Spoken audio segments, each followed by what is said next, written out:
Hey, I'll try to keep this short, but Christmas is just a couple days away, which means that there's probably not a chance, if any, that your stuff will be there on time. But I still have these Christmas stickers on my Etsy, as well as charms, art prints, all that other stuff. Link to Etsy is down below. And I'll just cut right to the chase, is that one of my newfound things is creating charms like this, and I wanted to do another one. So I was like, let's combine that with a video I was already going to do based on these Sharpies. So I'm going to be using these Sharpies to make a new charm design, and I'll jump right into that. Hello and welcome back to another, I guess it's a limited color or a challenge style video.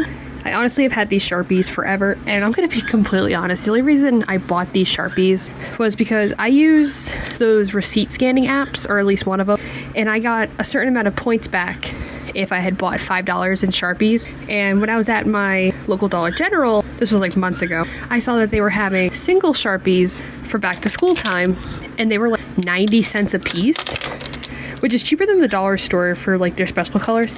So I just grabbed one of each, and it was their Mystic Gems set. So like I said, I looked through all that, and there were 6 Sharpies in total. There was like this mauve lavender purple, a light moss, a darker moss, this darkish teal, a periwinkle, and then a pinky peach color. And I have a habit of like hoarding Sharpies and saying, oh, I'm gonna do Sharpie art, and then just never doing Sharpie art. But I think I might start doing it more because I saw that Sharpie had put out a, I guess it's called a skin tones pack, or like world colors or something, but it's basically like those Crayola skin tone markers, but they're Sharpies. And I don't have them, but I want them because I have so many other colors and Sharpies from like years and years of collecting. I've done Sharpie art a couple times on this channel, and I think this is actually one of the first times I've done Sharpie art that I'm actually proud of. Like, I just love the way it came out. The inspiration behind it was that a couple weeks ago, I was scrolling on Instagram and I got an ad for Five Below, and girl, I love me some Five Below. Like, that's my Squishmallow stop and shop. I have a problem.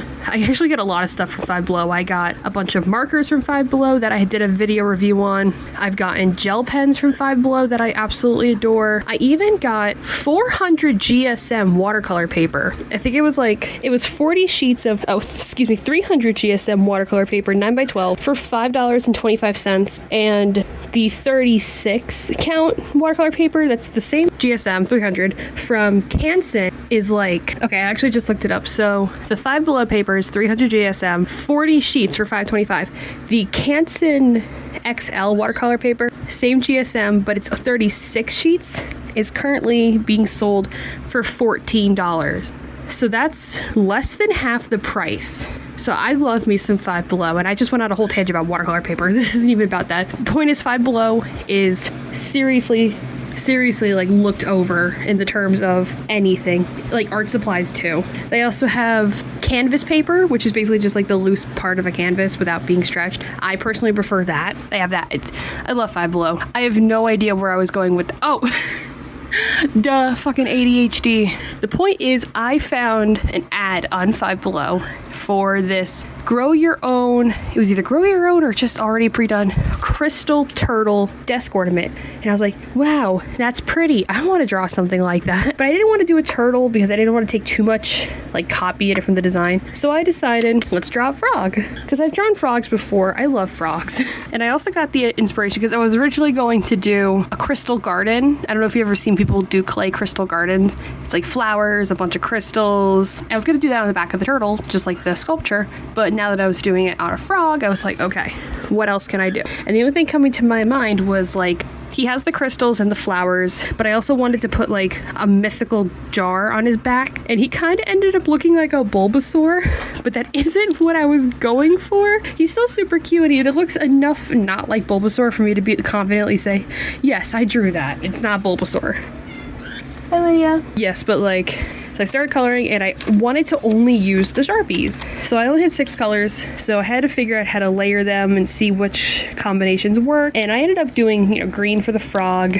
I knew I wanted the crystals to be purple, but purple was one of my, I want to use purple everywhere color, but I restrained it just to the crystals, and I didn't have a direct matching color. Like, that's like the only one I had, because I used the purple to shade the leaves on the flowers and then the flowers themselves. So everything looks super muted, which is nice. So I just ended up using that teal to shade the crystals. The roses and the heart cheeks, I kept that pink color, or I guess they're peonies, whatever. And then I used the periwinkle and the teal to do the bottle. Now, I also layered the 3 darkest colors together to do the cork and the little string at the end of the bottle. The little circles that are in the bottle, I just have like I love doing that pattern now. I don't know why. That pattern's just, I did it like 3 times in my sketchbook and I'm like, oh my god, I'm in love with this. So whether they're in the bottle or just like hanging down across the bottle is up to interpretation. I like it. And then when I was done, I was looking at it. I knew I was going to leave the background blank. I didn't, honestly, I was getting so dizzy from the Sharpie fumes. I was coughing, and I went outside the box just a little bit because I did not have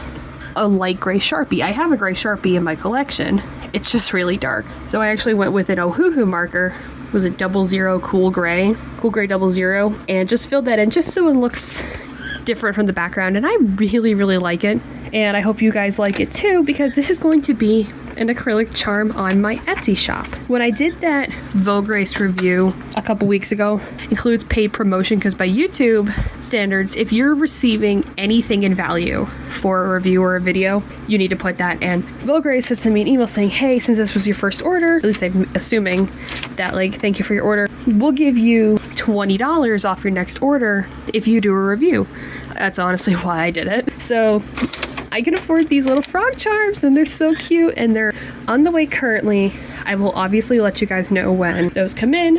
And I think that's about it, because this voiceover has just been me ranting about Five Below, talking about Sharpies and Bulbasaur. So I think we're going to leave it there. Thank you guys so much for watching. The links to Etsy, Instagram, and my Patreon, which is closing at the end of the month, beginning of next year, is down below. Thank you guys so much for watching, and I will see you next week. Bye.